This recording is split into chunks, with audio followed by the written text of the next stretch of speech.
The Nipa hut, or Bahay Kubo, is perhaps the perfect Filipino home.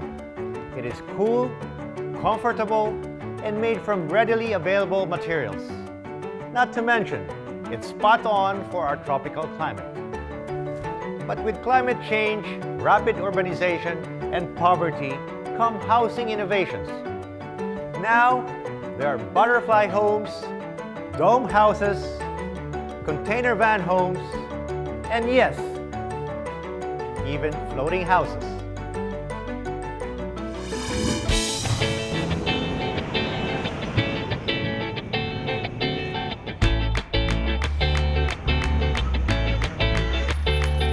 Of the more than 100 million Filipinos, 11.86 million are in Metro Manila, 3 million of whom are migrant workers. Taxi driver like Ray Herrera, making ends meet means working doubly hard and spending time away from family. Mga 8 months, nag-ipon ako para doon sa mga anak ko. Binili ko ng personal computer. He keeps spending to a minimum to send a bigger amount to his family. Yung family ko, yun lang, pag malapit itong tirahan ko sa trabaho ko, nakakapag-ipon ako para sa kanila. Pag nakapag-ipon na ako, saka ako pupunta sa kanila. Home away from home for Ray is City Hub. Sa tirahan, kailangan merong privacy and then people around you respects as well as nirespect mo sila. Employees like Ray, as well as students, are the target market of City Hub. We wanted to provide affordable, dignified housing to the minimum wage worker. So it's a hub within the city. Used container vans were converted to all-male dormitories. There are rooms available for every budget and need. It is loaded with amenities, plus it's readily accessible to public transportation. We designed the area to be communal sharing, so there are areas for sleeping quarters, there are areas for the shower and toilet, and there would be areas for amenities. Now, they are at full capacity. Eventually, they're looking to have one hub in every city. Instead of being stuck in traffic when they have to commute going home, in this way, City Hub provides a second home within the city for them. And also, since it is very affordable, it can also help them in their savings. According to Homeless International, 22.8 million Filipinos live in depressed areas. That's 1 out of 4. And the numbers go higher in urban areas at 44%. Next to poverty, calamities are a huge factor. During the onslaught of Super Typhoon Yolanda alone, 500,000 houses were totally destroyed, and another 500,000 homes were damaged.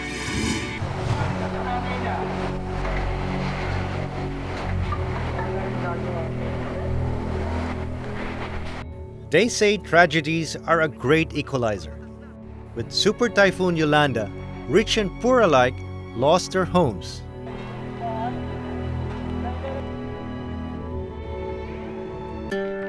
With the mantra, "Build Back Better," residents and local government worked hand in hand. Inventions like butterfly homes and dome houses were built to provide instant shelter. The butterfly home is a folding house made from steel frame and covered with eco-friendly materials. In the same way, these domes, seemingly from a Star Wars movie, actually provide a strong sanctuary. But for a country that gets hit by an average of 19 to 20 typhoons a year, post-calamity solutions are no longer enough. A proposed proactive solution, the Vintahanan Floating Village in Muntinlupa City. It comes from the words Vinta, meaning boat, and Tahanan, meaning home. This is the first of its kind, and the introduction of this kind of concept is sa Pilipinas. So with our problem with our climate change and rapid urbanization, so this technology is there to address those kind of issues. The village is designed to move up and down, along with the rise and fall of the tide. The technology used is the EPS, or expanded polystyrene. The EPS and the concrete floor is the one of the segment that's to be the land or float for any structure that itatayo mo. Then the next phase, yung structure, yung styro or the EPS is floating on water. It goes up and down as the water rise or lower. So to guide those up and down of the movement ng structure or ng float, meron tayong yung tinatawag naming mooring poles or the anchorage ng mga platform na to or structure na to dun sa place ito sa water. The village is also well equipped with proper waste management systems, and it is eco-friendly. Right now, they are working to make this a 100% Pinoy housing solution that is more cost-effective for mass housing. We're still on the pace of still doing the R&D and how would make it more viable for this country. Eco-customize natin siya para sa use natin at sa condition natin sa Pilipinas. We're looking to develop all the materials here in the Philippines. Mary Jane Godinez and her family are among those who can potentially benefit from a project like Vintahanan. They are well aware of the risks. Pag may kalamidad po, naka-update po kami sa Pag-asa. Naka-prepare na po ang lahat ng mga residente tulad ng pag-i-evacuate. Naka-prepare lang po yung mga gamit namin, ma'am. And then there's the perils of everyday life. Yung pamangkin nahulog din sa tubig, yung anak ko din nahulog. Kumbaga hindi niya kinaya yung bakterya sa ilog na to, nadala namin siya sa ospital ng Osmon. Halos 1 buwan din kami doon. And if offered another option, they would willingly take it. Kung kinakailangan na po naming ialis dito sa lugar na to at nasa proseso naman po ang pamamaraan, wala pong problema naman po siguro. Kung saan naman po talagang lugar, kailangan po talaga kaakibat po ang paghahanap buhay. Providing mass housing, especially for the poorest of the poor, rests on the shoulder of the government. But in certain instances, private institutions are already stepping in. The root of the increasing number of homeless Filipinos, a mismatch between what the market can produce and what the people can afford to pay. Yun ang mismatch eh. Hindi nila kaya what is available in the market. And the market naman, it's very difficult for them to build houses na mabili dito sa mga tao who are really poor. Na kung walang massive program na gawin, aabot tong housing problem natin. Mga tao na nangangailangan ng pabahay, aabot to ng mga 6.5 million by the year 2030. Aside from addressing a basic human right, mass housing is a crucial step in inclusive growth necessary for poverty alleviation.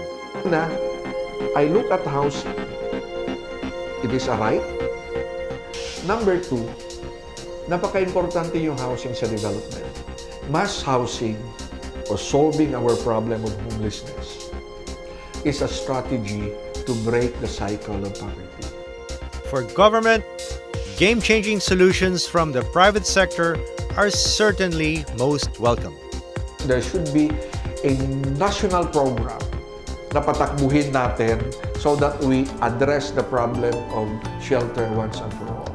What the government has to do is attract these resources from the private sector so that it can help solve the problem.